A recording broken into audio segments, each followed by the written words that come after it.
Muy buenas tardes, bienvenidos al último día de este primer seminario virtual en Derecho Procesal Penal, organizado por el Centro de Estudios en Derecho Procesal Penal de nuestra Facultad de Derecho de la Universidad de San Martín de Porres. En este sentido, les agradecemos muchísimo a las personas que nos han acompañado durante todos estos días con su participación en este seminario virtual y les pedimos que puedan dejar desde este momento las preguntas que tengan para el profesor a fin de que sean leídas en la última parte de esta conexión y que el profesor pueda absolverlas.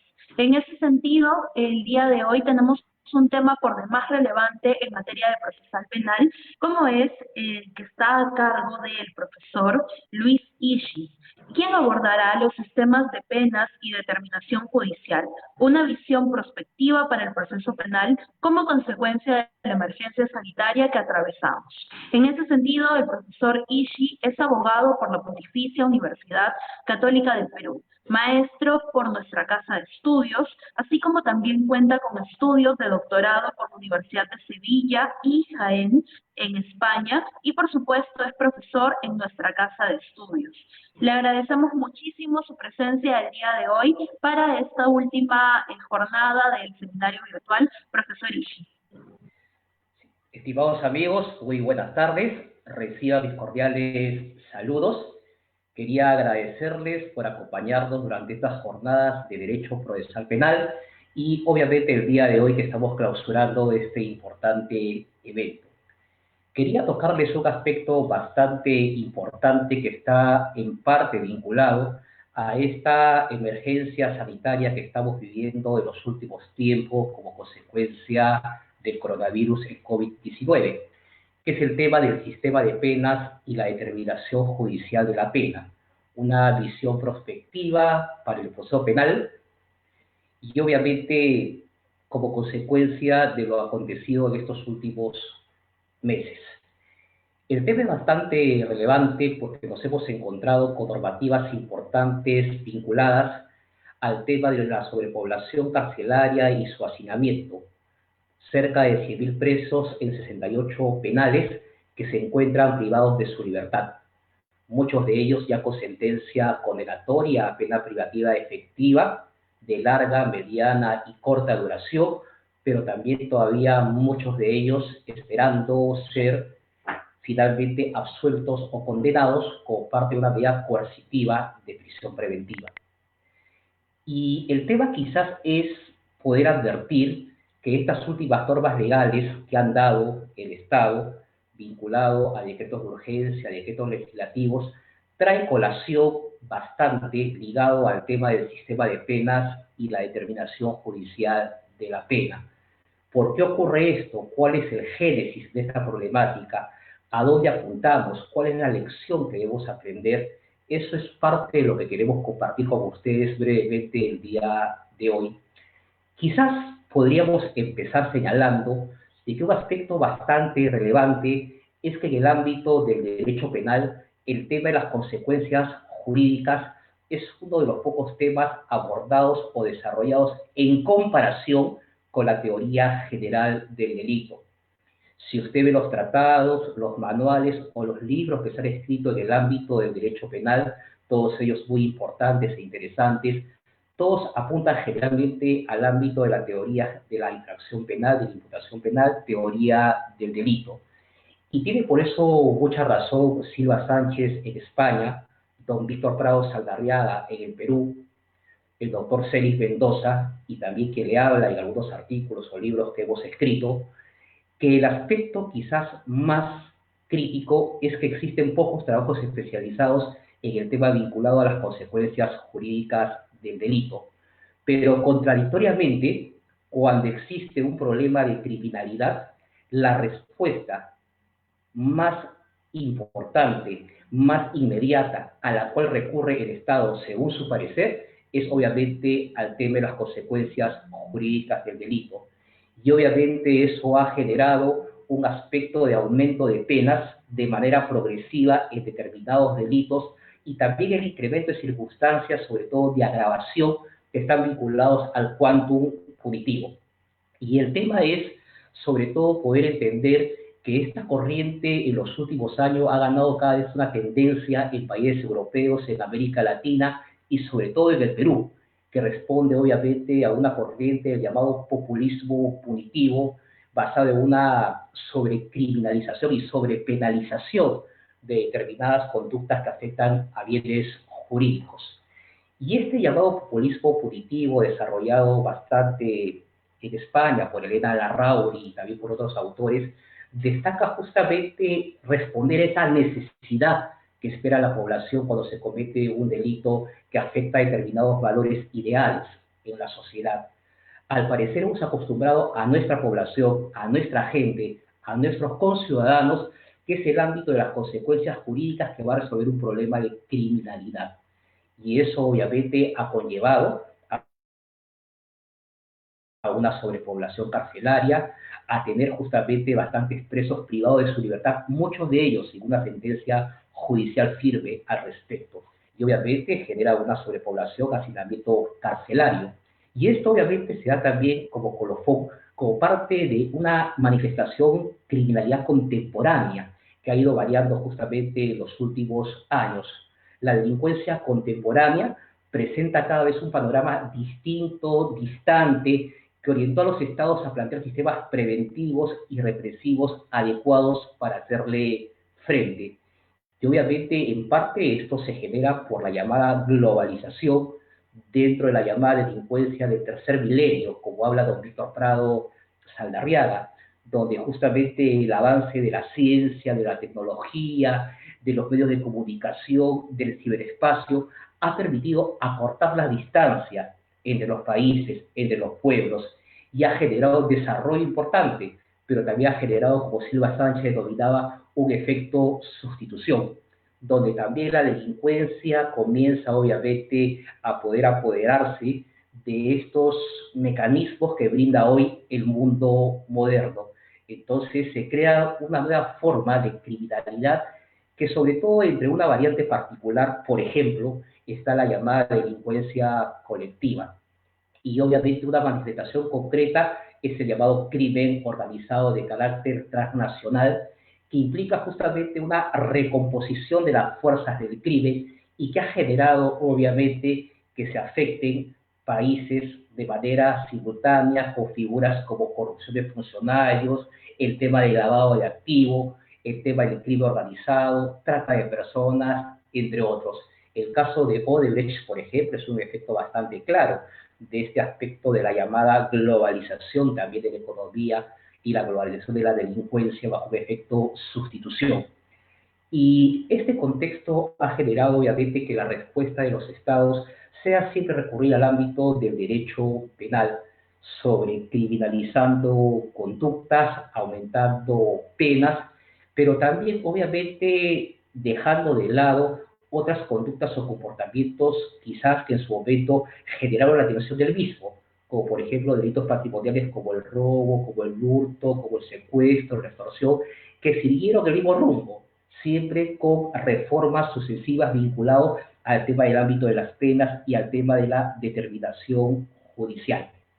Sin embargo, no es solamente la única modalidad delictiva que aqueja a los pueblos, a la ciudadanía, al Perú, donde se da esta conferencia el día de hoy, sino también que existen otras modalidades delictivas que durante mucho tiempo afectaron valores ideales y que hoy los estados brindan una mayor atención, como el tema vinculado al tema de violencia de género, de personas en situaciones de vulnerabilidad, figuras como el feminicidio, figuras como las lesiones contra las mujeres e integrantes del grupo familiar, figuras como el acoso sexual, el chantaje sexual, son figuras obviamente que han ganado cada vez más espacio dentro de este ámbito de violencia de género. Sin embargo, la respuesta del Estado no ha sido quizás la más eficiente, y quizás no ha sido la más eficiente porque nuevamente su perspectiva está vinculado siempre a recurrir al ámbito de las consecuencias jurídicas del delito y de manera puntual al sistema de penas. Esto es bastante importante entender la coyuntura de la criminalidad contemporánea, porque en el año 2003 ya la Organización de Estados Americanos en una declaración sobre seguridad de las Américas, mostraba o llamaba justamente la atención de una llamada seguridad multidimensional que abarcaba, que comprendía las nuevas problemáticas, las nuevas conductas que acarreaban en contra de la estabilidad de la seguridad de la ciudadanía de los pueblos y que también reclamaba respuestas inmediatas para poder combatirlas. Sin embargo, le reitero una vez más, el aspecto quizás predilecto de parte del Estado es recurrir siempre al derecho penal, desnaturalizando su figura de última ratio.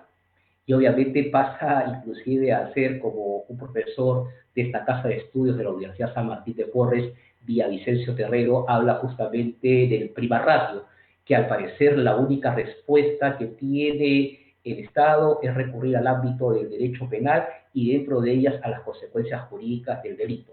Inclusive bajo una crítica mucho más fuerte, autores como el profesor Percy García Cabero en la Universidad de Piura afirma de que para el Estado, al parecer, el derecho penal es de sola ratio, porque obviamente implica recurrir solamente al derecho penal como único mecanismo de poder solucionar estos problemas de criminalidad. Y obviamente esto es bastante importante porque esto rompe con la misma lógica del derecho penal, destinado generalmente como un medio de control social de última instancia, porque afecta valores fundamentales también del condenado, como es su derecho a la libertad. Entonces, obviamente, esto genera un aspecto crítico que hay que poder reevaluar y que las consecuencias en parte lo vemos hoy en el tema del hacinamiento carcelario, la sobrepoblación, que definitivamente genera y entremezcla delitos o personas privadas de su libertad por delitos graves, pero también delitos que no generan una mayor gravedad. Y quizás la respuesta del Estado debería ser distinta en vez de emplear mecanismos de privar de su libertad en centros carcelarios penitenciarios. Creo que Muñoz Conde y García Arán tenía bastante precisión cuando decía violenta son las conductas a las cuales enfrenta el derecho penal, pero violenta también es la forma como lo reprime, y sobre todo recurriendo a la pena privativa de libertad y sobre todo de carácter efectiva.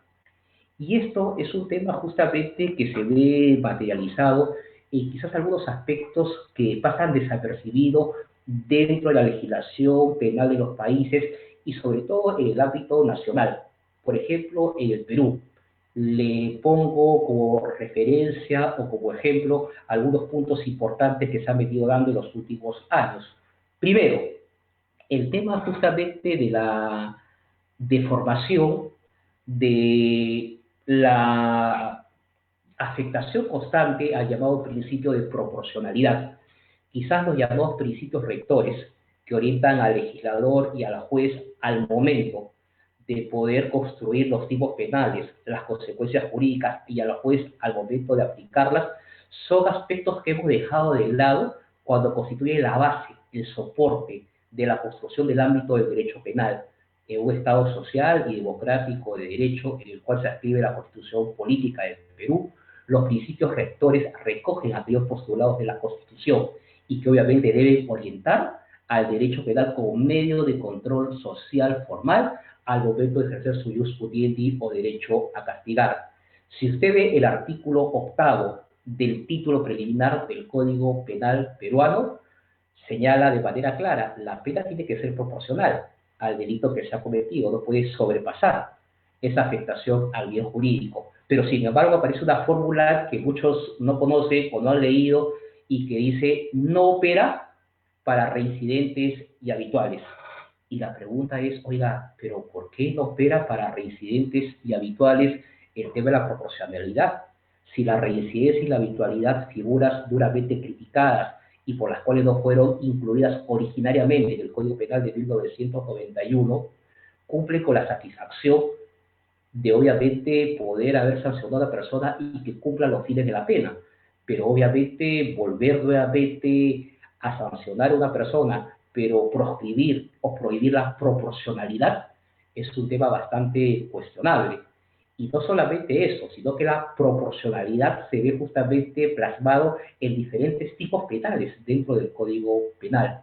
como consecuencia de estas conductas o comportamientos graves que afectan hoy a la sociedad vinculados al tema del crimen organizado, se habla de lo que algunos autores, como de la Cuesta Samendi, señalan un adelantamiento de la barrera de punibilidad, o lo que Strattenberg habla de una injerencia anticipada, y obviamente una especie de autotutela ex ante al bien jurídico.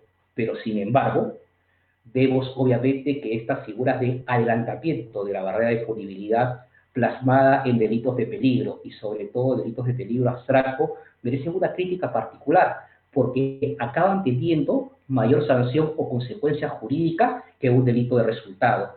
Entonces, la deformación al principio de proporcionalidad se ve plasmado no solamente en el ámbito de la imposición de la sanción penal, sino cuando el legislador establece el rango punitivo como afectación al bien jurídico. Es probable, es posible admitir delitos de peligro y sobre todo de peligro abstracto o de peligro de conducta que tengan una consecuencia jurídica de delito mayor que un delito de peligro concreto resultado de peligro o que un delito de resultado. Es una muestra que quiero obviamente señalarle para ver que ve el contexto de la problemática en que anda el tema del sistema de penas y las consecuencias jurídicas del delito. Otro segundo aspecto, la inobservancia de los fines de la pena. Nos han enseñado cuando vamos a los cursos en las universidades, en la sección de pregrado, de posgrado, que uno de los fines de la pena es obviamente el fin resocializador, que la pena tiene como finalidad resocializar, rehabilitar a la persona que ha cometido un hecho punible. Y obviamente dentro de ellos uno es cuando se priva de su libertad y se manda a la persona a un centro carcelario o un centro penitenciario donde se espera que aparte de cumplir su pena, obviamente se resocialice, se rehabilite y pueda reintegrarse a la sociedad. Pero nos damos con la sorpresa en modificaciones que ha tenido el Código Penal vinculado al ámbito del sistema de penas, consecuencias jurídicas de delito, que aparece un artículo 46A del Código Penal que dice circunstancia cualificada agravada por la condición del sujeto activo. Oye, ¿qué cosa es esto? ¿Qué implica esto? Dentro de un nuevo sistema de la determinación judicial de la pena que tiene el artículo 45A, instaurado por la ley número 30.076 del 19 de agosto del año 2013, es una circunstancia cualificada agravada. Una circunstancia cualificada agravada que implica una pena por encima del máximo legal.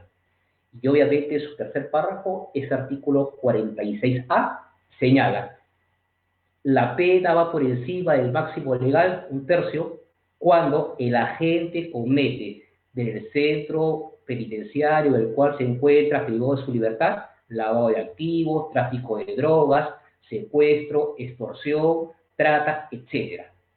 Entonces, un centro carcelario penitenciario que coadyuva a los fines de resocialización y de rehabilitación tiene como una circunstancia cualificada agravada un artículo 46A. Circunstancia cualificada agravada por encima del máximo legal. Pero ahí no acaba, porque también tiene el artículo 46, circunstancias comunes o genéricas, en el artículo 46, segundo párrafo, literal K, otra circunstancia común genérica muy poco conocida que dice es una circunstancia agravante cuando el agente comete el delito de un centro o se encuentra privado de su libertad, entre ellos un establecimiento carcelario. Entendemos que obviamente son otras clases de delitos que no son lo que establece el artículo 46A. Entonces, el tema es el entendimiento cuando uno comienza a analizar. Entonces, si yo entiendo que el sujeto está privado de su libertad, en parte para que pueda ser resocializado, rehabilitado con los programas que se brindan de los centros penitenciarios, finalmente logro admitir con estos artículos 46A o 46 segundo párrafo literal K de que finalmente no se cumple con los fines de resocialización. Estoy admitiendo que mis controles obviamente no son eficaces y es que por eso tengo que imprimir una circunstancia cualificada agravada, una circunstancia común o genérica. No, pero es la excepción a la regla. Es la excepción o lo común para que esté como una circunstancia común o genérica y para que esté también de manera excepcional como una circunstancia cualificada agravada. Entonces, es un aspecto bastante importante que también hay que tener en cuenta en este panorama actual sobre el sistema de penas y la determinación judicial de la pena. Un cuarto punto que también quiero tocar dentro de este panorama actual, que forma parte de las respuestas que ha dado el Estado para enfrentar a la criminalidad contemporánea, es el aspecto de las penas limitativas de derecho, que también afectan derechos del condenado, pero que no implican obviamente la afectación a uno de los derechos más importantes como es su libertad. Y lo digo esto de bastante importante, porque si usted ve el decreto supremo que ha salido sobre el tema vinculado al tema de conversión automática de penas cuando son delitos de omisión de asistencia familiar, hace la referencia a una conversión a unas penas alternativas a la pena privativa de libertad, que implican obviamente una represión no tan gravosa como privar de su libertad a una persona en un centro carcelario. Y estas penas han tenido también un cambio bastante importante que a veces pasamos desapercibido. Por ejemplo, el 22 de agosto del año 2015, con decreto legislativo 1191, se modificaba el artículo 34 y el artículo 35 del Código Penal, que es la prestación de servicios a la comunidad y que son la pena de limitación de días libres. Son penas limitativas de derecho que obviamente implican afectación también a derechos fundamentales del condenado, pero menos gravoso que estar en un centro carcelario. Entonces, el aspecto importante es de que cuando uno comienza a leer esta clase de penas, señalan que su rango de aplicación genera entre 10 a 156 jornadas. Entonces, el Código Penal, en su parte general, siempre estableció un inicio y estableció un fin. Estableció un inicio y un fin, con un extremo mínimo y un extremo máximo. Pero estas modificaciones establecieron una válvula de escape para el legislador al momento de modificar dispositivos penales que señalaban salvo disposición distinta de la ley. Entonces, ¿qué cosa quiere decir ese salvo disposición distinta de la ley?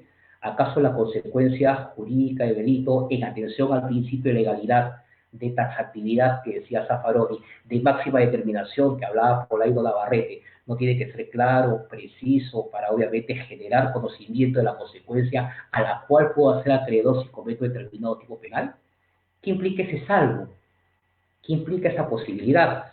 Entonces, obviamente, eso da la posibilidad de que reformas posteriores que se hagan generen un espacio que puedan generar un rango de jornada por encima de los 156, 200, 250 jornadas, 300 jornadas. Señor Ishii, eso no ocurre, no, eso se ocurre. Y le voy a poner un ejemplo bastante claro de otra consecuencia jurídica del delito que se advierte esta problemática, la pena de multa como pena pecuniaria. La pena de multa regulada en el artículo 41 del Código Penal establece una pena de pecuniaria que se paga obviamente a favor del Estado. Y esta pena pecuniaria obviamente ha generado bastante cambios legislativos en los últimos tiempos. Si usted ve el ámbito de las consecuencias jurídicas del delito, no se agota solamente hoy en pena privativa de libertad. Tiene usted pena de inhabilitación, tiene usted también pena de multa. Y la pena de multa, por ejemplo, usted advierte que el artículo 42 le dice, la pena de multa se extiende los días multa de los 10 días hasta los 365 días multa. Pero las reformas posteriores que han habido en delitos, por ejemplo, como lavado de activos, delitos de minería ilegal en el artículo 307b del Código Penal, delitos vinculados obviamente a contaminación ambiental, establece un marco punitivo para la pena de multa que supera los 1000 días multa, 2000 días multa. Esos salvos van degenerando el concepto claro de taxatividad o determinación que establece obviamente estos principios rectores. Entonces, eso genera que cuando el legislador establezca, según su parecer, que se debe reprimir con mayor gravedad tal conducta, lo eleva obviamente a 3.000, 4.000, 5.000, y obviamente porque ese salvo genera justamente un espacio de posibilidad que también ha sido bastante criticado. Y también la multa es un tema bastante particular, porque su conocimiento, su aplicación por parte de los abogados, por parte del sector de la justicia, ha sido bastante nebuloso y no claro en su momento de aplicación. Obviamente, siempre los órganos jurisdiccionales han aplicado los días multa o porcentajes, pero no obviamente una suma de dinero, que es el sistema que sigue el Código Penal de 1991 con el sistema de los tax box o de los días multa.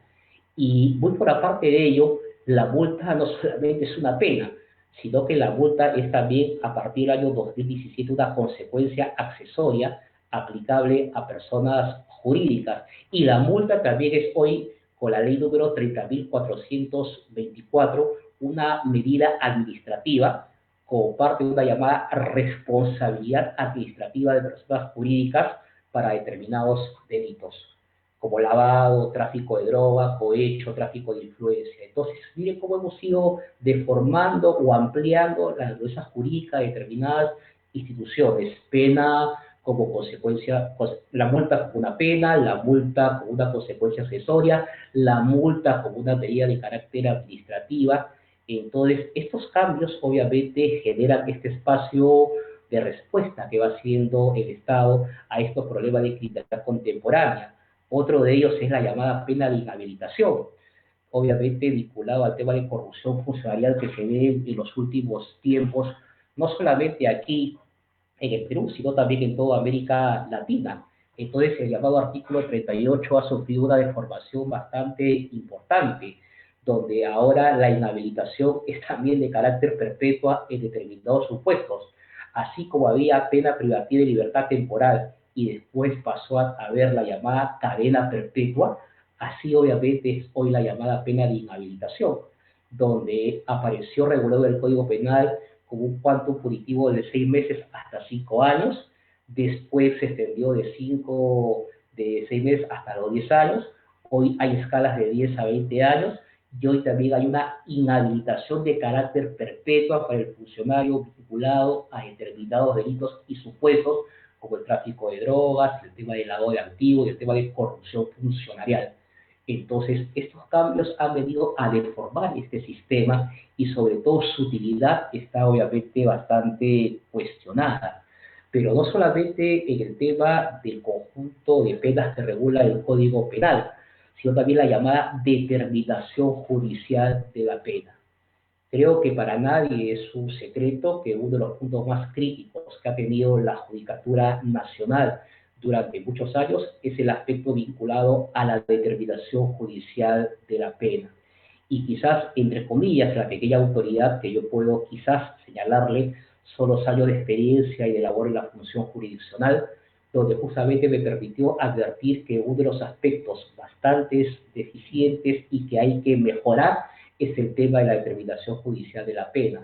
Tuve la oportunidad de trabajar con un maestro, un juez supremo de la Corte Suprema, don Víctor Prado, que me dio la oportunidad de aprender sobre estos aspectos de la determinación judicial de la pena, y esto generó obviamente que en proyectos que se trabajaron de reformas al Código Penal 2004, 2010, se generó una suerte de cambio o modificación en el aspecto de la determinación judicial de la pena.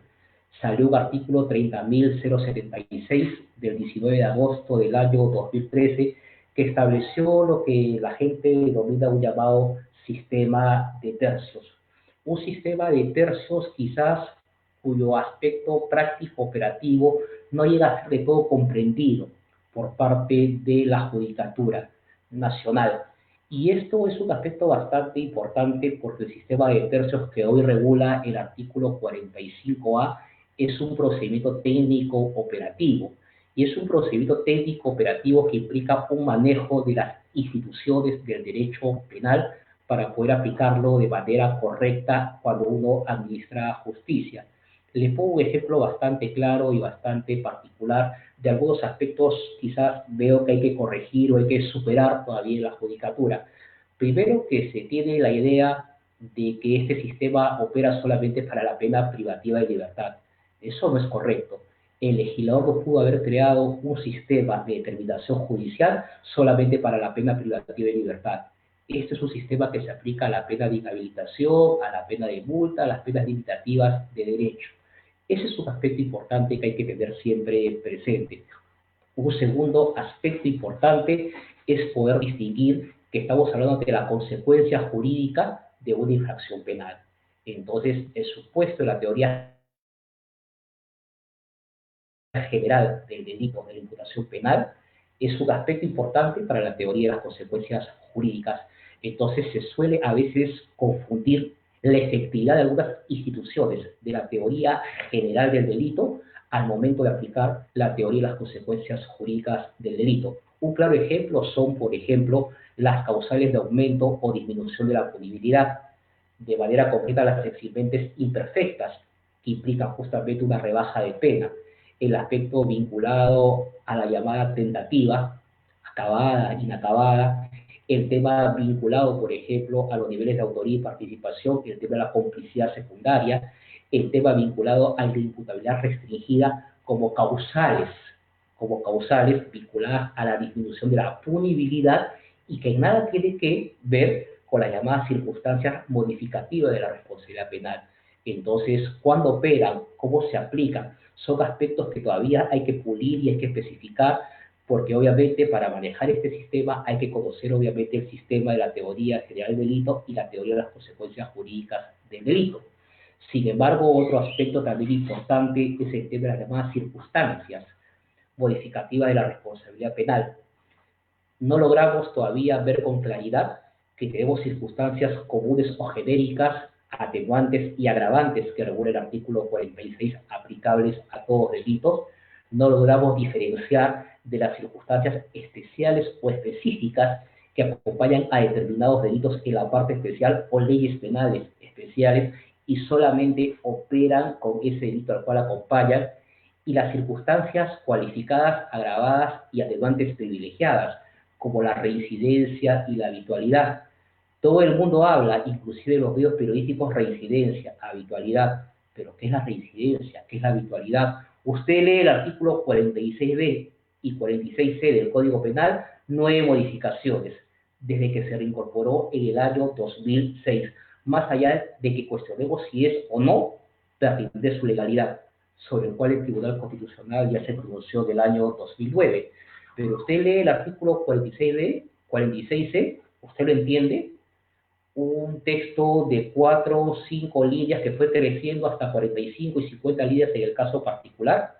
Entonces, esos aspectos obviamente son aspectos que vienen calando en el ámbito de no una correcta determinación judicial de la sanción penal, aunado a las constantes reformas o modificaciones.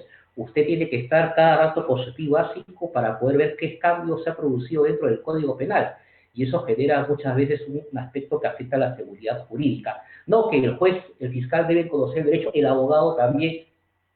A veces se hace reforma tras reforma tras reforma. Y es por eso que la llamada aplicación temporal de la ley penal en el ámbito de la determinación judicial de la pena cobra un aspecto bastante hoy importante. Pero no solamente eso, vayamos obviamente también para ver estos aspectos problemáticos generales que quiero mostrarles en el sistema de penas y en la determinación judicial, a las llamadas medidas alternativas a la pena privativa de libertad de corta o mediana duración. Y eso es un tema bastante importante, trascendental, fundamental, porque obviamente la lógica que inspiró al legislador de 1991 fue una lógica distinta del Código de Maurto de 1924. El Código Penal en el sistema de penas, y sobre todo en el tema de penas privativas de libertad, tuvo como antecedente inmediato el proyecto alternativo de reforma al Código Penal alemán de 1966. Y obviamente uno de sus propulsores, Klaus Roxin, establecía la llamada diversificación. Una diversificación que implicaba que la pena privativa de libertad efectiva sigue siendo útil. Claro que sí, sigue siendo útil, pero para delitos extremadamente graves. Para otros delitos que no revisten una mayor gravedad o una lesividad menor a nivel jurídico, o se trata de agentes primarios, oiga, ¿para qué usted lo va a mandar a la cárcel?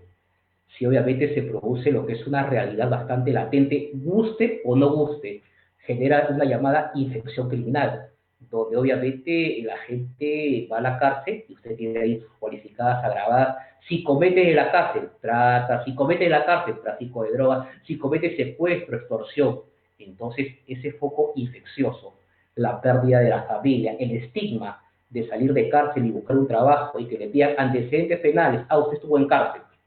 Entonces, todos esos aspectos resultan bastante importantes en evaluar por qué el legislador de 1991 prefirió, dentro del reproche penal, buscar penas alternativas cuando se tratan de delitos de poca lesividad al bien jurídico o de agentes primarios. Y esto, que fue la razón fundamental que está regulado en el Código Penal de 1991, se ha deformado en los últimos años. Mire usted, el Código Penal de 1991, el Código Penal peruano, a diferencia del Código de Baurto de 1924, reguló un abanico grande de vías alternativas a la pena privativa de libertad. Don Víctor Prado desarrolla esto de manera clara, didáctica, y habla de 3 clases de medidas, que yo se las voy a mencionar y usted podría identificar algunas, pero no todas. Habla de las llamadas medidas de régimen de prueba que tiene el Código Penal, asociado a los periodos de prueba, regla de conducta, y que usted recuerda, suspensión de la ejecución de la pena, reserva del fallo condenatorio, que es lo más usual que conocemos. Pero también tiene la llamada medida de exención de pena, que es una medida de dispensa o perdón judicial que tiene el artículo 68 del Código Penal ante delitos extremadamente leves. Oiga, ¿usted la aplica? ¿Ha visto alguna vez que la hayas aplicado? Y si la aplica, ¿qué es lo que le van a decir? Que el juez es corrupto, que el fiscal está obviamente coludido con la otra parte para no colocar una pena leve o dispensa o perdón judicial, ante un hecho mínimo, y que después vengan los organismos de control para poder obviamente abrir un proceso de investigación. Y no solo eso, usted tiene también las llamadas medidas de conmutación o reemplazo, la llamada conmutación de penas, conversión de penas o la llamada sustitución de penas. Entonces, el Código Penal tiene mecanismos alternativos a la pena privativa de libertad de corta o mediana duración, suspensión de la ejecución de la pena, reserva del fallo condenatorio, exención de penas, conversión de penas, sustitución de penas. Nos hemos quedado solamente en el tema de la suspensión y por ahí la reserva del fallo condenatorio. Ahora recién la conversión de penas, por ejemplo, tiene un desarrollo bastante importante como consecuencia de lo que vamos a comentar a continuación. Pero, oiga, el agente comete un delito de poca lesividad, de poca gravedad, el agente primario, porque usted le pone pena de carácter efectiva.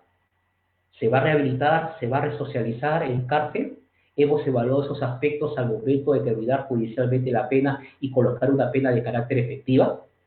Entonces, ese es un aspecto bastante importante, porque si bien es cierto, mire usted, si estas medidas alternativas a las justas eran aplicadas, como la llamada suspensión de la ejecución de la pena y la reserva del fallo condenatorio, ocurrió un aspecto particular con la llamada suspensión de la ejecución de la pena.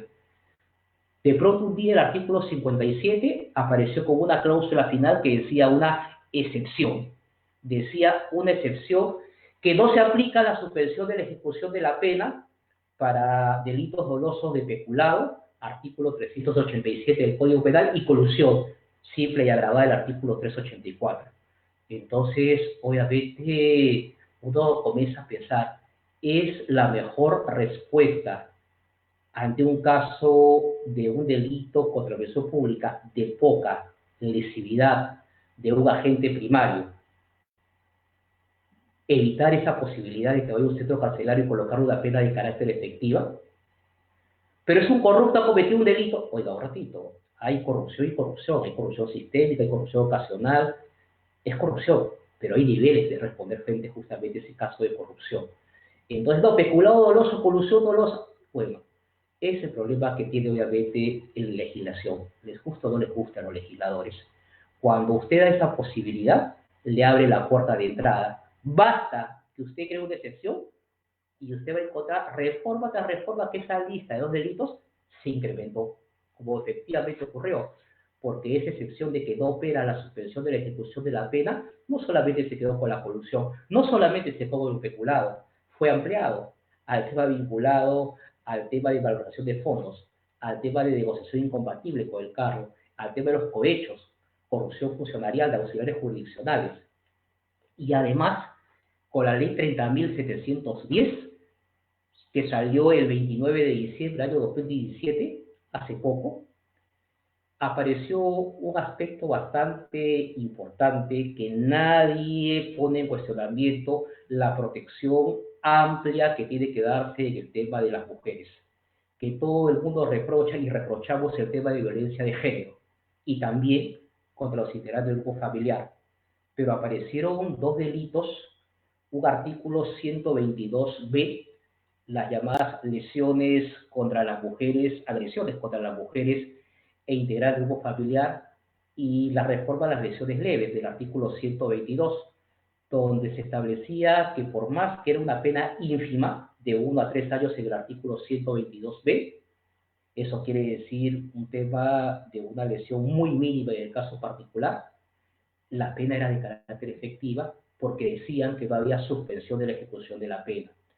Y con todo respeto, escuchaba cuando los que o las que impulsaron este proyecto de ley señalaban: ahora todos los que cometan, aunque sea este delito de agresión del artículo 122, se van a la cárcel. Se van a la cárcel porque no hay suspensión de la ejecución de la pena. Entonces, vamos mostrando ante la ciudadanía un discurso que no es del todo correcto, porque comienzan a aparecer justamente a través de los medios informativos, donde el único aspecto que tiene obviamente que aplicar el juez es obviamente una pena privativa de carácter efectiva, y eso no es así. Yo recuerdo haber recibido muchas llamadas de muchos amigos vinculados al Ministerio Público, al Poder Judicial, que me decían: Lucho, doctor Ishi, entonces hay que colocarle pena efectiva. No, usted tiene otras posibilidades, tiene una conversión de penas del artículo 52, tiene la llamada sustitución de penas que el artículo 33 del Código Penal, 32 del Código Penal permite en el caso concreto. Entonces, esa mala información de parte también de quien da la ley, el legislador, genera un aspecto de confusión de parte de la ciudadanía, porque obviamente se comete un tipo de agresión contra la mujer mínimo, en el caso particular del artículo 122b, y el juez no decide colocar una pena de carácter efectiva, no hay suspensión de la ejecución de la pena, y le coloca una conversión de penas por una medida alternativa, como por ejemplo una prestación de derechos a la comunidad, limitación de días libres, y como no se le colocó pena de carácter efectiva, ese juez es un corrupto. No, no es así, no es así. No se juega ni con las honras, ni con la trayectoria profesional de buenos magistrados, de juez o personal jurisdiccional. Son las posibilidades que le da la ley. Pero mire usted toda esta deformación del sistema que está teniendo obviamente el derecho penal y en el tema vinculado al tema de las consecuencias jurídicas del delito. ¿Qué genera todo esto? ¿Qué ha generado? Que ha generado obviamente varios aspectos que quizás podemos verlos en algunos puntos concretos. Esto genera lo que el profesor sanmarquino don José Hurtado Pozo denominaba una hipertrofia legislativa, una serie de normas dispersas, conjuntas, reiteradas, periódicas, que ya sabemos que todos los días hay que revisar el peruano por las modificaciones que va a haber o el SPIC básico vinculado al ámbito del derecho penal y las consecuencias jurídicas del delito. Esta deformación, esta hipertrofia legislativa genera también inseguridad jurídica, genera obviamente un conjunto de normas dispersas, problemáticas en la aplicación y el tiempo, de hay que ver obviamente cuál aplicar en el caso particular. Y obviamente esto desnaturaliza quizás lo que se creó buenamente en el año 2011 con la ley 29.807, que fue la ley que creaba el Consejo Nacional de Política Criminal, que debería ser el ente regulador que obviamente acoja, evalúe todas estas propuestas legislativas y obviamente de una opinión favorable si no va, si va o no va, si de forma o no de forma las instituciones del derecho penal y obviamente en el ámbito de las consecuencias jurídicas del delito. Y obviamente ese segundo aspecto, obviamente porque esta deformación en el tema de las consecuencias jurídicas del delito genera obviamente que la institución sea entendida como una forma distinta para la cual se creó su finalidad, que se comiencen a crear excepciones donde el legislador no le estableció primigeniamente. Y además genera también un aspecto bastante importante, una desinformación a la comunidad jurídica, una desinformación también a los órganos que administran justicia. Usted puede estar administrando justicia el día de una determinada ley y al día siguiente le modificaron esa ley. Oiga, el juez tiene que estar atento, tiene que saber, el fiscal también, el abogado también, totalmente de acuerdo. Pero a veces las formas, cómo se dan las leyes, el texto de cómo se plantea una reincidencia, qué cosa es una habitualidad, qué cosa es un sistema de tercios, generan todavía una falta de aclaración y explicación que debemos estar preparados para ellos. Además, obviamente, implica una incorrecta aplicación de las sanciones penales. Si el texto normativo no es claro, si es confuso, si afecta la legalidad, la taxatividad, la determinación, eso genera justamente una incorrecta aplicación del marco de las consecuencias jurídicas del delito. Entonces es un aspecto importante que también hay que tener en cuenta. Y también otro aspecto importante que genera toda esta deformación que hemos advertido es la presión mediática que existe. Existe presión mediática a veces de determinados grupos particulares para poder obviamente obtener un fallo bajo un determinado sentido.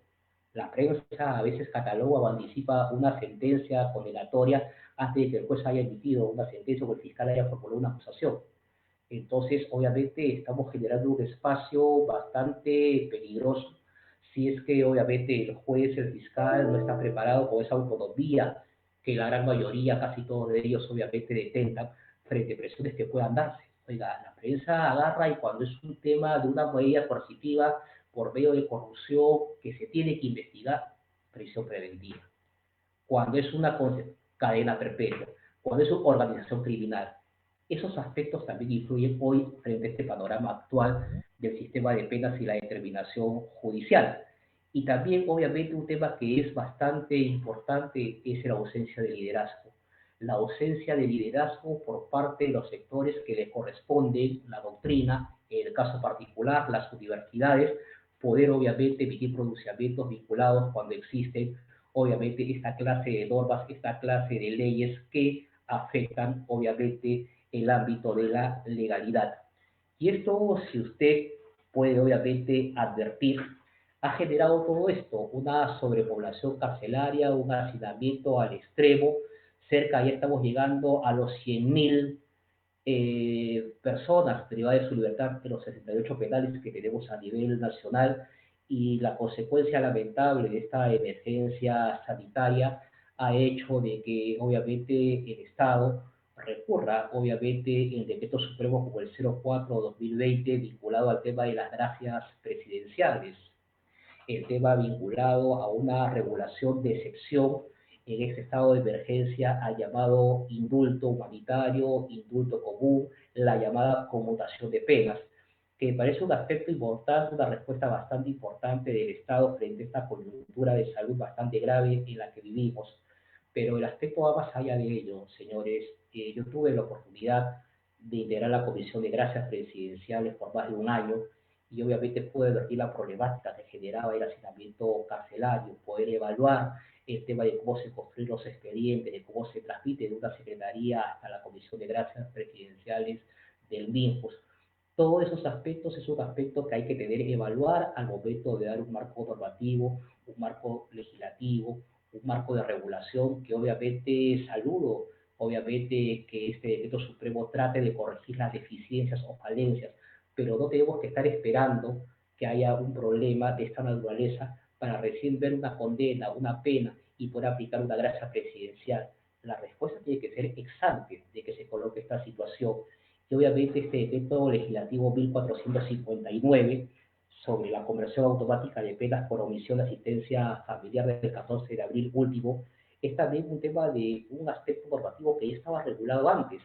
En el año 2016 se dio el decreto legislativo 1300, que era sobre la llamada conversión de penas, pero no se aplicaba, no se hacía efectivo. Los datos estadísticos muestran una casi nula aplicación de esta conversión de penas y que hoy nuevamente se vuelve a tomar en cuenta una conversión automática vinculada a un tema de omisión de asistencia familiar. ¿Qué hacemos frente a ello? ¿Qué podemos hacer frente a esta problemática que hoy genera obviamente el sistema de penas y la determinación judicial de la pena? Me parece que un primer aspecto que hay que tener en cuenta y que se puede realizar es una evaluación normativa de todas las regulaciones que se han dado en los últimos tiempos, sus modificaciones, sobre todo vinculado al sistema de penas y consecuencias jurídicas del delito.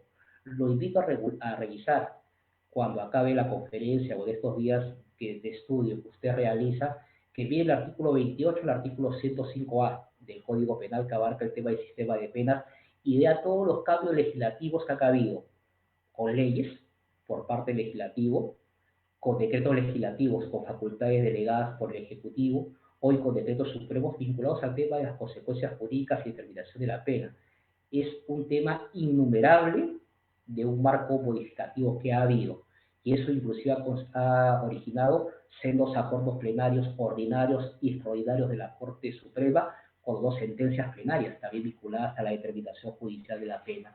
Entonces me parece que un aspecto importante de cara a toda esa problemática que estamos advirtiendo y que sería una lección no aprendida es poder hacer una evaluación de las normas vinculadas al tema de las consecuencias jurídicas de delito de la determinación judicial. Un segundo aspecto también bastante importante es una evaluación integral de todo el Código Penal y leyes penales especiales de las consecuencias jurídicas del delito. Si usted ve los delitos que se han venido dando y las penas, va a encontrar una asimetría por parte de la respuesta del Estado. Le pongo un ejemplo, el tema solamente para que usted vea de la multa y la pena privativa de libertad. Apareció el año pasado una ley que creaba un delito dentro de los delitos económicos vinculados a financiamiento ilegal de partidos o organizaciones políticas. Y usted va a ver que el rango de pena es ínfimo y que la pena de multa es ínfima frente a otros delitos de menor gravedad o no tan lesividad tan fuerte como tiene este delito, que tiene una pena mucho mayor.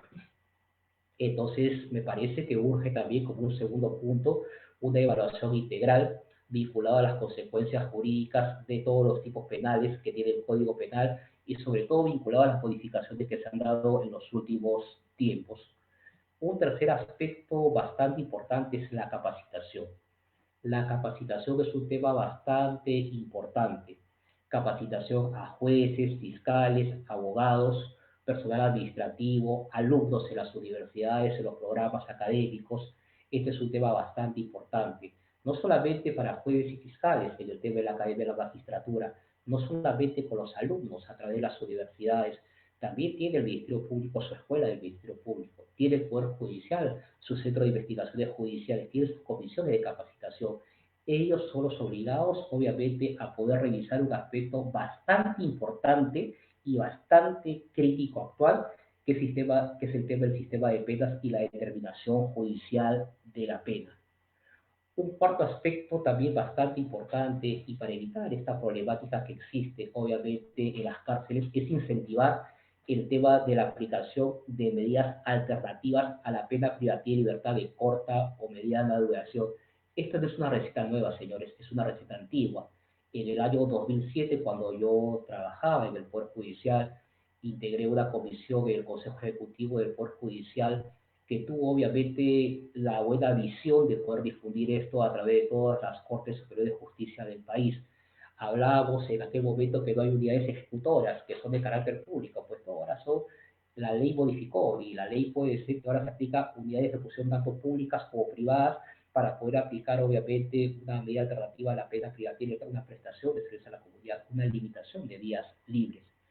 Un aspecto bastante importante y que le vuelvo justamente a señalar es dejar de lado esta idea del populismo positivo por un lado. La cárcel no soluciona problemas de criminalidad. La prisión preventiva tampoco genera, obviamente, que haya menos casos de corrupción, obviamente, o que la gente se escape del país para no enfrentar un proceso penal.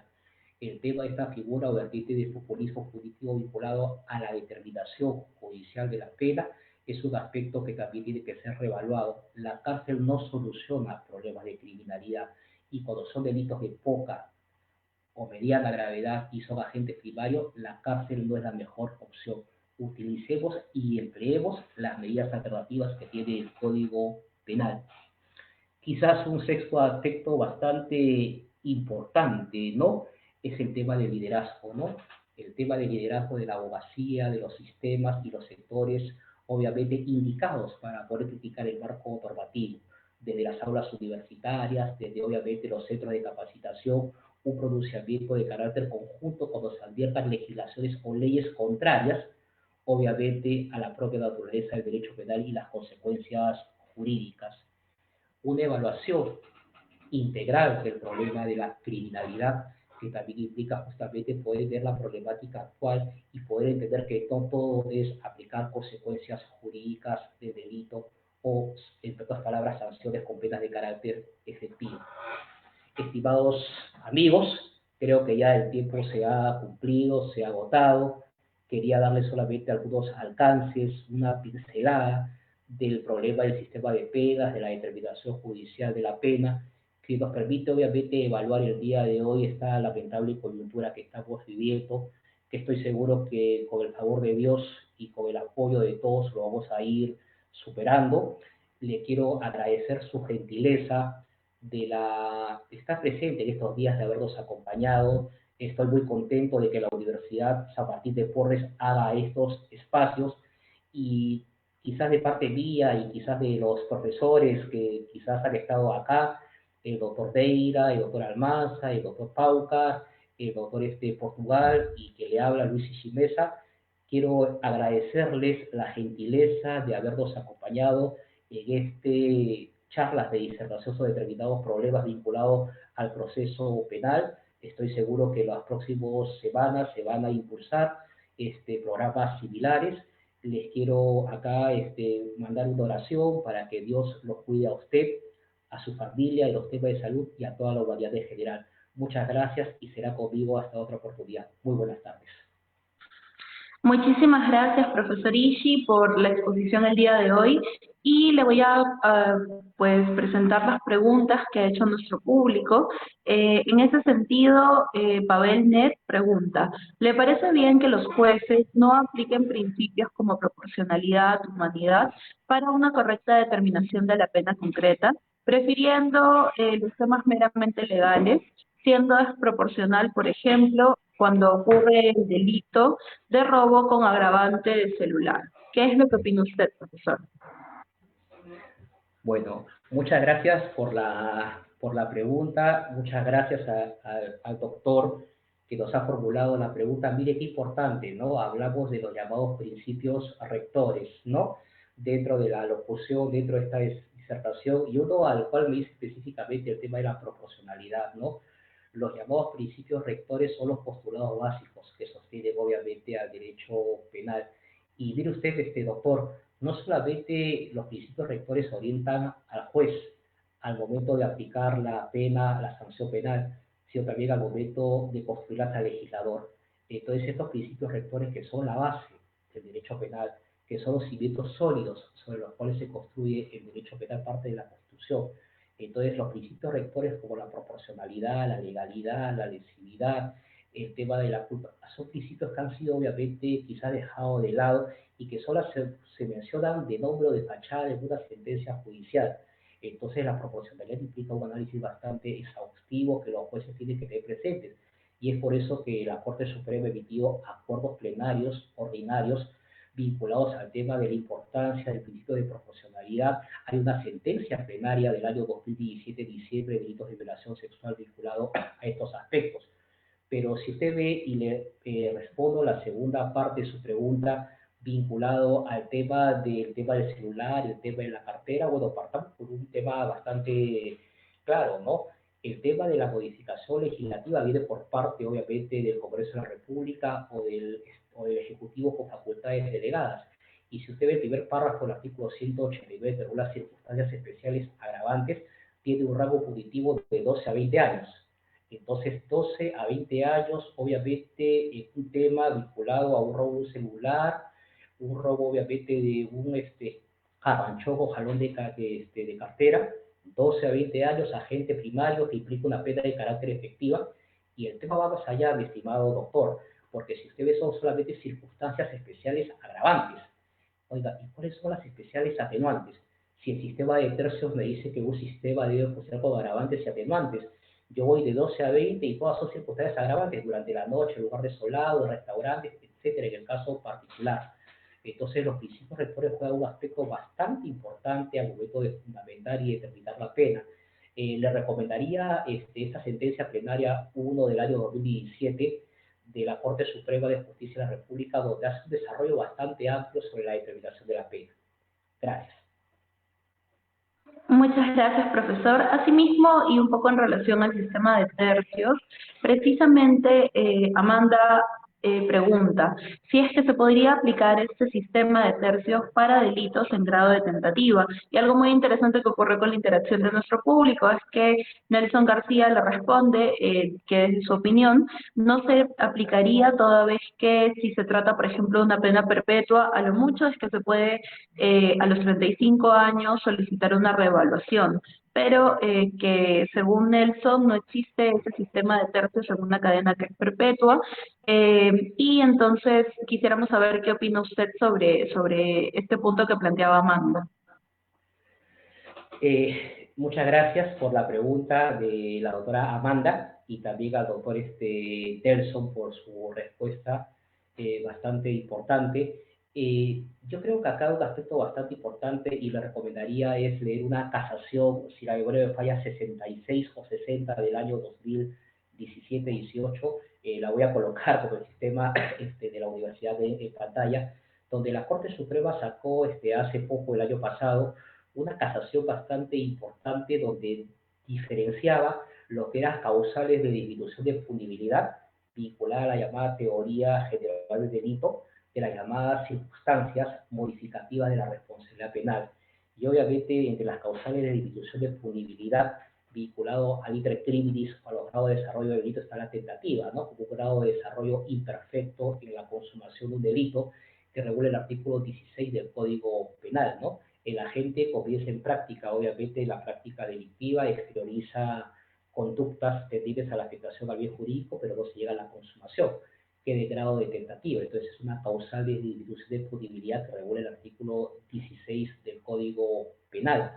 Y obviamente el tema concreto es, oiga, tengo un delito donde hay una tentativa, ¿no? Entonces la pregunta es, ¿qué se aplica primero, no? Se determina judicialmente la pena dentro de ese marco punitivo del robo, por ejemplo, del homicidio, de 6 a 20 años, y después aplico finalmente la tentativa como una causa, o primero frente el marco punitivo implica una pena por debajo del mínimo legal como una causal de disminución de punibilidad, y ahí aplico recién, obviamente, un sistema de tercios. Entonces, esos son un aspecto bastante importantes. Entonces, mire usted, el tema de la tentativa es una causal de disminución de punibilidad y obviamente genera un nuevo marco punitivo por debajo del mínimo legal, cuyo extremo no ha sido definido dentro del Código Penal y es lo que esa casación importante desarrolla. Dentro de eso, obviamente, implica que la pena tiene que ir por debajo del mínimo legal.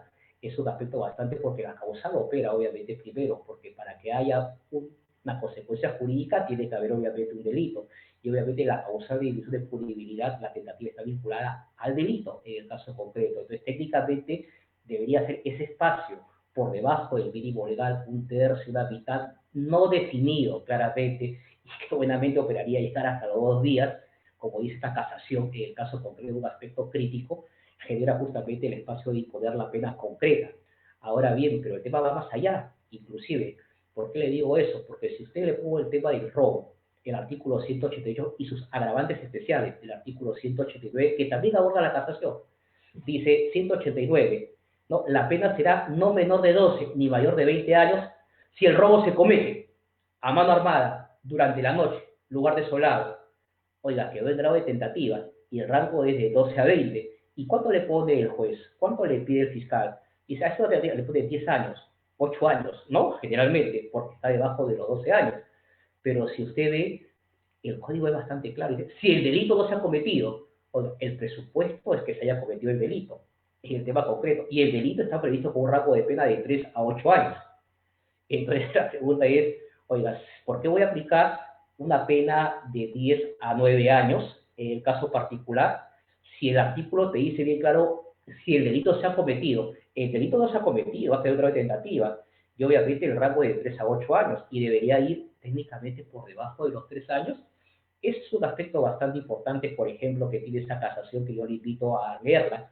Y, por ejemplo, esto no genera problemas en otros delitos que tienen sí penas altas y que sí se corresponde al tipo base con las circunstancias especiales agravantes, como la trata de personas, del artículo 153 o 153A, o hoy los delitos de violación sexual, en su tipo base, el artículo 170. Pero técnicamente la tentativa implica una pena por debajo del mínimo legal ahí recién opera obviamente esa causal, y dentro de ese espacio, por debajo del mínimo penal, recién ahí se fija obviamente la pena concreta. Gracias por la pregunta.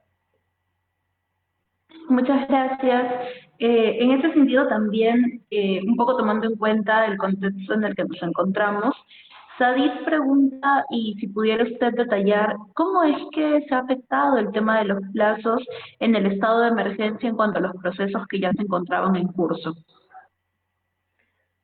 Bueno, le agradezco obviamente la pregunta, es un tema quizás no muy vinculado obviamente al tema, pero obviamente el tema quizás de la suspensión de las labores judiciales y solamente según la resolución 115, 118, 120 y 121 del Consejo Ejecutivo del Poder Judicial, implica obviamente ante esta coyuntura poder obviamente atender casos vinculados obviamente solamente vinculados al tema de la libertad, que afecta a la libertad personal, o también el tema vinculado al tema de conversiones de automáticas, ¿no?, sobre esta clase de pena.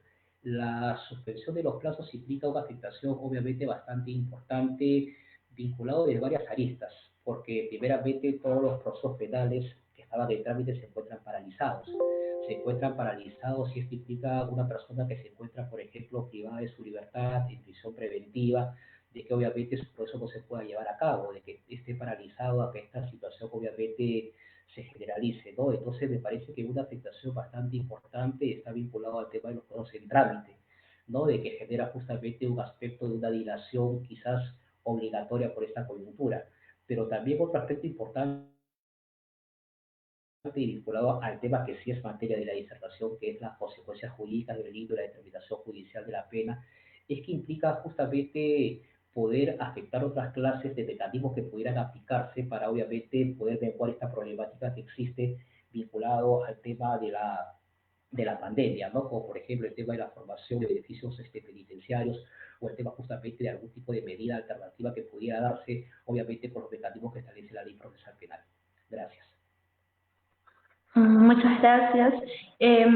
Eric Valdés Vargas le pregunta, con respecto a la tentativa, siendo una atenuante privilegiada, en el código se señala que el juez reprimirá la tentativa disminuyendo prudencialmente la pena, mas no señala cuánto es el límite de esta disminución, dejando entonces y un gran espacio para la discrecionalidad del juez.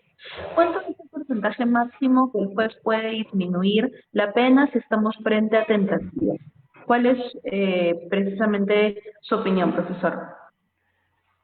Bueno, muchas gracias por la pregunta. Es un tema bastante interesante y problemático que está trayendo, sobre todo el tema de la tentativa. Entonces, mi estimado doctor, para empezar el tema de la naturaleza jurídica, ¿no? De lo que es obviamente la tentativa, y que usted lo va a encontrar en esta casación que yo voy a hacer subir la universidad, que tiene un voto, votos en mayoría y voto en singular, pero le explico en el tema concreto, por favor. Le explico en el tema concreto. Para empezar, el tema no es una atenuante privilegiada. Entonces, obviamente, distingamos nuevamente que la ley penal tiene dos extremos, un supuesto de hecho y una consecuencia jurídica. Un supuesto de hecho que generalmente hemos denominado hecho punible en el Código Penal como delito en falta, y en la cual se construye un gran sistema, ¿no? Teoría general del delito, generalmente vinculado a delitos para poder aplicar que una conducta o comportamiento puede ser catalogada como delito, y obviamente que este sistema de la teoría general del delito, bajo un sistema tripartito mayoritariamente aceptado, hay tres categorías: tipicidad, antijuricidad, culpabilidad, y que no solamente se agota en eso, sino que también tiene los niveles de autoría y participación, los grados de desarrollo del delito, el tema vinculado al concurso de delitos como un causal de aumento de la punibilidad. Entonces la tentativa no es una circunstancia privilegiada atenuada, la tentativa es una causal de disminución de punibilidad que afecta los grados de desarrollo del delito. Entonces implica una afectación a la punibilidad, y obviamente en el caso concreto no es una circunstancia atenuante privilegiada, que es lo que regula el artículo 45A del Código Penal.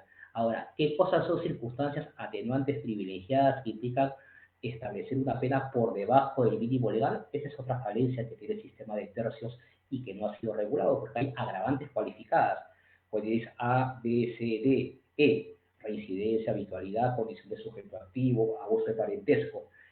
en circunstancias anteriores privilegiadas es un déficit que tiene obviamente este artículo 45A y que sí tenía los proyectos de ley que propusieron este sistema de tercios en la ley 30.076. Por ende, la tentativa, la imputabilidad restringida por la edad o las eximentes imperfectas vinculados, por ejemplo, a las causas de justificación, legítima defensa, entonces justificante, no son circunstancias, son causales de disminución de punibilidad. Y ahora el artículo 16 del Código Penal dice que el juez podrá reducir o atenuar la pena prudencialmente. Obviamente el delito, y también lo dice esa casación que voy a colocar, el delito, si usted ve la parte especial, está hecho para categorías perfectas y para obviamente cuando son delitos consumados. Puede ser el que mata a otro, el que se apodera, y el rango de pena son para figuras consumadas. Entonces, homicidio, el que mata a otro, pena de 6 a 20 años, a sujetos consumados, de 6 a 20. Si el homicidio quedó de tentativa, al no consumarse, implica justamente una pena por debajo del mínimo legal, es una causal de disminución de punibilidad. Ahora, ¿hasta cuándo puede llegar el juez, obviamente, en el caso concreto, y que obviamente es el tema muy correcto lo que usted señala, porque obviamente no señala hasta cuándo es? Si usted ve el tema concreto, por ejemplo, en otras partes del Código Penal, cuando quieren utilizar circunstancias en la parte de la determinación de la pena, ¿no? Cualificadas, agravadas, dice un tercio, una mitad por encima del máximo legal. Cuando usted el tema de las causales de disminución de punibilidad, no le dice un tercio, no le dice una mitad. Entonces, a veces el juez, he leído algunas sentencias judiciales, he leído algunas acusaciones, dice, no, es un tercio porque obviamente como la habitualidad, o la habitualidad es una circunstancia cualificada agravada, no es una causal de disminución de punibilidad. Entonces, obviamente, técnicamente no puede ni aplicar el un tercio ni una mitad. La pregunta es, inclusive, ¿no? Eso sería una aplicación igual en parte, porque obviamente, finalmente, a donde quiero llevar es lo siguiente, ¿no? Si no le establece un límite en el caso concreto, técnicamente podríamos ir hasta los 2 días, inclusive, que es el extremo mínimo donde comienza obviamente el rango de pena privativa de libertad temporal. Entonces, esos aspectos vinculados a la tentativa se plantea esa casación 66-2017 de Junín, que lo voy a colocar ahí, pero la tentativa implica justamente una causal de disminución de punibilidad, una pena por debajo del mínimo legal y técnicamente el Código no le establece límite de un tercio, una mitad. Podría inclusive ir hasta los 2 días, pero ya depende del sustento y la fundamentación jurídica dogmática que se va al respecto. Muchas gracias por la pregunta. Muchas gracias, profesor. Y de hecho, con su respuesta también ha resuelto otra pregunta que teníamos, en donde se preguntaba cuál era la diferencia entre las causales de disminución de punibilidad y los atenuantes privilegiados. Así que le hago llegar también la pregunta de Alex Bardales, que dice, en una conclusión anticipada en un juicio oral, es viable un allanamiento parcial, siendo una institución del Código Procesal, aceptando la pena, pero él le pregunta si es que se podría cuestionar la reparación civil. ¿Podría repetirme la pregunta que no le he escuchado bien, por favor? Claro que sí. Alex Bardales le pregunta, en una conclusión anticipada en un juicio oral, ¿es viable un allanamiento parcial aceptando la pena? Pero, y pregunta, ¿podemos cuestionar la reparación civil? Muchas gracias por el tema de la pregunta, ¿no? El tema es bastante importante en el ámbito de las consecuencias jurídicas de la sanción penal, porque la consecuencia jurídica de la sanción penal está vinculada al tema de las penas. Las consecuencias jurídicas del delito implica un aspecto vinculado tanto a las penas como también a la reparación civil, que se instaura y que se fija en un proceso penal en los casos, obviamente, que así está señalado en la ley procesal penal.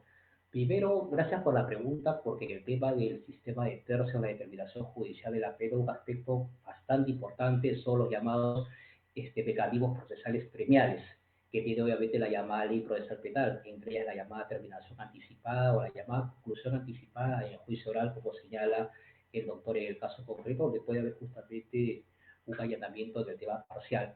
El tema vinculado obviamente al tema de las penas tiene su propio sistema de determinación judicial y ese sistema de la determinación judicial ha sido inclusive fijado en reiterados acuerdos plenarios de la Corte Suprema de Justicia de la República, donde establece que primeramente se fija la pena concreta para el delito cometido y el beneficio procesal premial, un sexto, un séptimo, el caso según dependa de cada beneficio y de oportunidad, opera obviamente al final después de que se ha generado obviamente el tema de la pena concreta.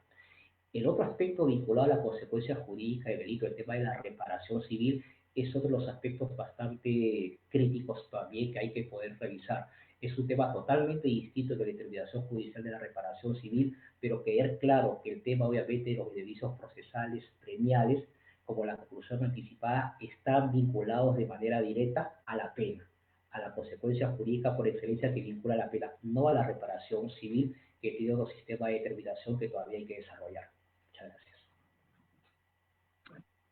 En ese sentido, también, para continuar solo ya con un par de preguntas finales, porque entendemos, doctor, que luego de esta extensa charla usted también debe querer descansar, pero les agradecemos la participación activa de nuestro público.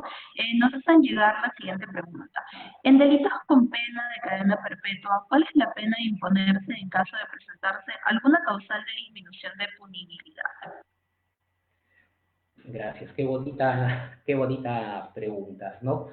Es una bonita pregunta y es un tema que el desarrollo del sistema de penas y sobre todo vinculado a la pena privativa de libertad es bastante importante. Mire usted, estimado doctor, gracias por la pregunta, porque cuando uno ve el Código Penal de 1991 en su versión original, todas las penas eran de carácter temporal, todas, sin excepción. No habían penas indefinidas o indeterminadas.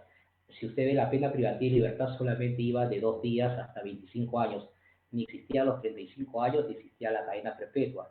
Recién en el año 92, con la ley 24765, que incorpora el terrorismo, aparece obviamente ahí la pena de cadena perpetua. Y el artículo 29 del Código Penal ha tenido 7 modificaciones, hasta el 2007, que usted va a ver en la subida de abajo de su Código Penal. Entonces, la pena privativa de libertad hoy por hoy tiene dos clases de aspectos, ¿no? Una pena temporal que dura de 2 días a 35 años y una pena indeterminada que es cadena perpetua con la posibilidad de revisión de cada 35 años según el Tribunal Constitucional. Pero el tema es bastante importante y gracias porque obviamente ese es el destino que están teniendo las últimas penas. Si usted ve la inhabilitación, donde yo también le digo que se aplica el sistema de tercios, empezó teniendo así, de 6 meses a 5 años, después de 5 a 10 años, ahora de 10 a 20 años de determinados puestos y hay una inhabilitación perpetua en el caso particular. Entonces la pregunta es, en el caso concreto, ¿puedo aplicar un sistema de tercios en un tema de una pena tasada, como es la cadena perpetua, es una pena de carácter indeterminado? Obviamente que el aspecto es no, en el caso concreto. Y la pregunta es, obviamente, un segundo aspecto bastante importante, ¿no? Si existe en este caso la presencia, ¿no?, de una tentativa, vinculado obviamente en un supuesto de un delito que tiene pena de cadena perpetua. Por ejemplo, pongamos el ejemplo que se me viene a la mente, el artículo 189 del Código Penal, tercer párrafo, que dice la pena será de cadena perpetua si comete el agente delito de robo como integrante de una acción criminal, causa lesiones graves o la muerte. Oiga, quedó justamente en el grado de tentativa, es una causal de disminución de punibilidad en el caso concreto. Oiga, es una afectación grave o una tentativa de afectación grave a un bien jurídico. Entonces, el tema concreto es, mire, bajo esta lógica, ¿no? Bajo esta lógica, señalando de que dice, si el robo se ha cometido, y no se ha cometido, si no quedó en grado de tentativa, o sea, técnicamente me implicaría que esa causal de disminución de punibilidad de tentativa me bote el rango de pena por debajo de los 3 años, ilógico, ¿no? Ilógico. Y obviamente lo que hace generalmente cuando hay una causal de disminución de punibilidad es que no te colocan la pena de cadena perpetua, sino obviamente bajo una proporcionalidad, entre comillas, te encuentras obviamente con penas de 35 años, de 30 años, que te ponen como el tema de una causal de disminución de punibilidad. Entonces, ¿por qué ocurre eso en el tema concreto? Y eso va a la reflexión que le he señalado. Eso va a la reflexión del tema de que justamente existe un tema de una evaluación de las penas en la parte, obviamente, especial, donde usted va a encontrar delitos como el robo, que por excelencia es lo que más tenemos, que tiene su tipo base de 3 a 8 años, pero tiene especiales específicas que van de 12 a 20, como la pregunta del amigo del celular, de 20 a 30, cuando justamente se utilizan, se causan lesiones leves o se causa obviamente uso de sustancias tóxicas, o tienes esta pena de cadena perpetua que genera la problemática. Oiga, es un tema de una cadena perpetua, pero quedó en grado de tentativa. le puedo aplicar entonces cadena perpetua. Es una causal de disminución de punibilidad. Tiene que sí o sí ser una rebaja de pena. Dogmáticamente, técnicamente, bien fundamentadito, debería ser una pena de debajo de 3 años, ¿no? Cosa que es bastante ilógico y bastante cuestionable. Pero es así, obviamente, el tema como debería operar. Pero obviamente lo que se hace es colocar 35 años, 30 años, y nadie le discute. Y nadie le discute, oye, porque te van a poner cadena perpetua, te han colocado 35, 30 años. Ese es uno de los vacíos, esa es una de las deficiencias que tiene obviamente el sistema de tercios cuando fue creado, obviamente en el tema concreto para penas de carácter temporal, porque tenga en cuenta de que no estamos ante una pena de carácter temporal, sino estamos ante un tema de una pena de carácter indeterminada. Entonces, una pena de carácter indeterminada bajo la lógica de un tema de una pena de cadena perpetua implicaría una pena por el momento, una pena rebajada, 35, 30 años, pero con la comentario que ya le he señalado. Gracias. Muchas gracias. Las dos últimas preguntas. La primera, en relación al delito de tocamientos indebidos. Jorge y Grecia preguntan respecto a este delito y Jorge señala, en cuanto al delito de tocamientos indebidos, se establece como agravante que el agente que cometa el delito con presencia de alcohol en la sangre mayor a 0,5 y cómo esto quedaría la aplicación del estado de ebriedad como eximiente imperfecto al momento de determinar la pena. Y asimismo Grecia, sobre el mismo delito, señala que cuando ella ha tenido en la mano determinados expedientes, ella ha notado que se impone la pena máxima en este tipo de delitos sin tener en cuenta que el demandado no tenía antecedentes penales. Entonces, ambos quisieran saber cuáles son sus opiniones sobre estos puntos. Bueno, muchas gracias por la pregunta y como le vuelvo a reiterar, mire usted lo amplio y lo importante que es el tema del sistema de sanciones y la determinación judicial de la pena que ustedes, digo, están advirtiendo de su práctica profesional. Varios aspectos bastante importantes contra estos dos delitos, porque hoy el tema de tocamientos indebidos con la reforma legislativa que hubo ha cambiado de nombre, ¿no? Tocamientos indebidos, actos de connotación sexual, que antes era lo que se llamaba comúnmente actos contra el pudor, si ustedes recuerdan. Entonces es bastante importante porque obviamente si usted ve para empezar y un tema de tipicidad penal y a los doctores que han preguntado al doctor, a la doctora y al doctor, le invito a revisar el artículo 176 y 176A. Su descripción típica es bastante confusa, es bastante confusa y contradictoria. En el artículo 176 para mayores de 14 años dice, oiga, tocamientos que pareciera que fueran en cualquier parte del cuerpo, y el otro lado, el artículo 173 que es lo correcto, que estos capítulos en sus partes íntimas, ¿no? Obviamente, ese es un tema bastante importante que lo traía de colación. Y segundo, el aspecto importante es no solamente eso, yo en clases en la universidad, en maestría lo desarrollo bastante, en pregrado también, es las reformas legislativas que trajo este subsistema que hoy hemos creado, que se llama un subsistema de violencia de género. Entonces, yo el problema se lo planteo de un carácter más macro. Si usted ve dentro de estas reformas de los delitos de su sistema de violencia de género, en el tema del feminicidio. En el tema del feminicidio, si usted ve el artículo 108b del Código Penal, existe una circunstancia agravante en atención a la cantidad de alcohol, obviamente, que la gente ha ingerido y que ha producido la muerte de la persona. Si la memoria no me falla, es 0,5, en el tema concreto 0,25. No estoy de acuerdo en el tema seguro ahí. En el tema de las lesiones, si usted ve las lesiones o las agresiones contra las mujeres en el artículo 122b, tiene también la misma circunstancia agravante, 0,5, 0,25 como circunstancia agravante. Y si usted ve en el artículo 170 también de violación sexual y actos contra el pudor, también lo tiene como una circunstancia agravante, trayendo 0,5, no 0,25. Entonces, para empezar, tiene la problemática. Primero, ¿por qué 0,5 para uno? ¿Por qué 0,25 para otro? Pero el núcleo central de su pregunta es el siguiente. Oiga, se supone que la gente de manera consciente comete el hecho delictivo y por tanto yo le voy a aplicar una consecuencia jurídica del delito. Entonces, el estado de ebriedad en el artículo 20 del Código Penal, numeral 1, obviamente habla de una circunstancia vinculada a una exclusión de culpabilidad. Y obviamente, cuando es de carácter imperfecta o una ebriedad relativa, en el caso concreto, habla como una disminución de la pena por debajo del mínimo legal. Entonces, la manera concreta es, oiga, pero si el agente está bajo la injerencia del alcohol, el alcohol obviamente implica un aspecto vinculado a su culpabilidad en el tema concreto. Entonces, eso implica una disminución de la pena por debajo del mínimo legal, en el caso particular. Entonces, ¿cómo puede ser que una causal de disminución de la culpabilidad que afecta a la categoría de culpabilidad, la imputabilidad en el tema concreto, la capacidad de culpabilidad, que siempre ha operado como una causal de disminución de punibilidad, sea regulado al mismo tiempo como una circunstancia especial agravante para incrementar la pena y de manera distinta? Y es más, si usted lee el artículo 170 del Código Penal, va a leer que dice circunstancia agravante si la gente está bajo el efecto del alcohol con tanta cantidad que afecte el entendimiento de la realidad. Oiga, pero si tú estás reconociendo como legislador que está afectando y que la gente no tiene claro, no es consciente al 100% de lo que está haciendo, eso no puede ser una circunstancia agravante.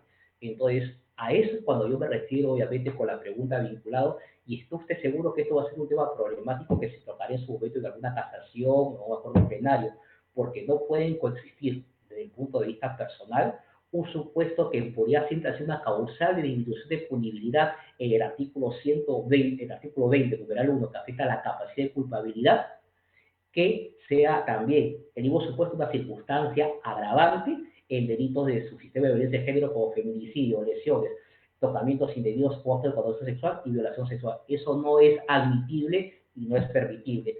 Y es una crítica que obviamente yo siempre hago en las clases y por eso que justamente yo señalaba una reevaluación. Del punto de vista de mi respuesta son inconsistentes e incompatibles. Sí, y finalmente, Aurora Silva le pregunta, ¿qué modificaciones usted recomendaría ante la actual regulación del sistema de tercios?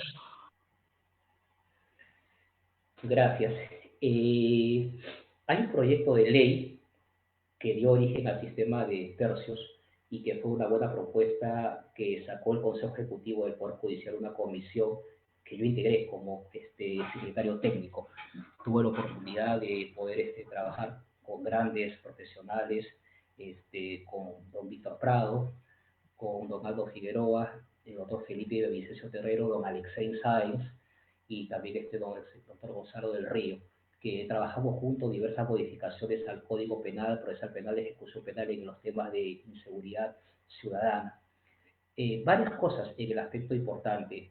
Siempre me han preguntado, y yo soy de manera clara, ¿no? Dice, ¿el sistema es bueno o es malo? El sistema es bueno. El sistema es bueno. El sistema es bueno, pero tiene falencias. Hurtado Pozo dice, no, es un sistema que ya se ha venido aplicando antes en Europa y que ha tenido que regresar nuevamente a América Latina, en el Perú, tomando un modelo colombiano. El sistema es bueno para empezar, don Aurelio, primero porque antes había una falta de predictibilidad jurídica en el momento de determinar judicialmente la pena. Los fallos decían así, se lo digo claro, en un solo fundamento jurídico considerando, señalaban, en atención al artículo 45 y 46 del Código Penal, impusieron 25 años de pena privativa. Oiga, ¿por qué llegó hasta 25? ¿Cómo llegó a 25? O digamos, habiendo cometido un concurso real de delitos de robo agravado, 4 años de pena suspendida. ¿Por qué usted le puso 4 años de pena suspendida? Entonces yo creo, para empezar, primero que el sistema es bueno. Punto número uno. ¿El sistema tiene falencias? Sí las tiene. Las tiene falencias, definitivamente. ¿Por qué? Porque obviamente la propuesta que obviamente impulsó el Poder Judicial, y yo se lo digo porque fui secretario técnico, es que planteaba justamente una especie de un vacatio leyes, un tema de capacitación que implicaba justamente poner en práctica y difundir todo esto ante los operadores de justicia para que pudieran analizar la problemática en el caso concreto. Quizás la coyuntura política del momento y el tema de situación de inseguridad hizo que la ley del 3076 del 19 de agosto se promulgara junto con la ley del crimen organizado al día siguiente. Pero primero que señalaría es lo siguiente. Primero, en cuanto a las circunstancias comunes o genéricas del artículo 46, tiene sus agravantes y atenuantes. La crítica está con las especiales o específicas. Si usted va a la parte especial, la gran parte de delitos, sobre todo violentos, como secuestro, extorsión, violación sexual, trata de personas, todas son especiales agravantes. Y la pregunta es, ¿puedo aplicar un sistema de tercios que proponga agravantes y atenuantes cuando solamente hay en el tema justamente de agravantes? Ese es un aspecto. Si usted agarra y crea especiales agravantes por justicia, por equidad, por proporcionalidad y por pena justa, tiene que tener especiales atenuantes. El lavado de activos lo tiene. Si usted ve el decreto legislativo 1106, el artículo 4 tiene sus agravantes y sus atenuantes. Por ejemplo, si el monto de los lavados supera 500 UITs, agravante. Si no supera 5 UITs, atenuantes. Un sistema más justo para la determinación de la pena. El tráfico de drogas, aunque con un sistema distinto que también hay que unificar, también lo tiene. En atención a la cantidad de la droga, por ejemplo, circunstancia agravante, 297, atenuante, microcomercialización, artículo 228. Es un primer aspecto también, otro aspecto que hay que señalar, el tema obviamente de las circunstancias especiales. Tercero, circunstancias atenuantes privilegiadas. No tiene el Código Penal. El Código Penal y el proyecto sí tenía atenuantes privilegiadas. Si usted ve el proyecto que está en internet, el proyecto, nuestro proyecto que se trabajó justo, yo como secretario, sí tenía atenuantes privilegiadas, pero la lógica sobrecriminalizadora, la lógica justamente sobrepenalizadora hizo que el legislador la sacara y obviamente solamente quedaron cualificadas agravadas y eso genera una distorsión del sistema y hace obviamente una confusión de que se entiendan causales de disminución de punibilidad como la omisión impropia, la tentativa, complicidad secundaria, imputabilidad relativa, que son circunstancias atenuantes privilegiadas cuando eso son causales de disminución de punibilidad vinculadas a la teoría general del delito, bien a las categorías tipicidad, tipicidad, culpabilidad, bien a los grados de desarrollo del delito tentativa o bien a los niveles de autoría y participación. Esa es otra falencia en el tema concreto. Un cuarto aspecto, y se lo planteé en algún momento a una ministra de Justicia, mi amiga Marisol Pérez Tello, es una revisión integral del Código Penal. Para que opere un sistema de tercios, primeramente tiene que tener tercios exactos. Usted agarra y dice, oiga, la pena va de 6 a 20 años, tiene 14 años de espacio punitivo, lo dividen de 3. Oiga, 14 de 3, me sale 4 puntos tanto, tanto, tanto. Oiga, el juez no es un operador matemático, el juez es un operador de justicia. Entonces, si yo impulso un sistema de tercios, lo mínimo que tengo que tener es tercios exactos. Haría una revisión integral, obviamente, de la parte especial dentro de esas propuestas que he señalado. Y quizás lo más importante, doctor Aurelio, y gracias por la pregunta, es el tema de poder capacitar de manera constante al juez, al fiscal y a los operadores, y eso corresponde en el tema de la Academia de la Magistratura, en el tema de los colegios de abogados, en el tema de las Cortes o la Escuela del Ministerio Público. Son algunas, obviamente, quizás recomendaciones, y quizás también poder revisar las plataformas, obviamente, de casaciones y el tema de recursos de unidad que todavía con el antiguo código resuelve la Corte Suprema, que se pronuncia cada vez más sobre determinación judicial de la pena, como esta última que yo le decía de la tentativa y que todavía está en un desarrollo dogmático bastante importante. Gracias por la pregunta. Muchas gracias, doctor. Y con ello le agradecemos muchísimo por habernos acompañado y compartido su trabajo, experiencia y conocimiento en esta última sesión de nuestro primer seminario virtual de Derecho Procesal Penal.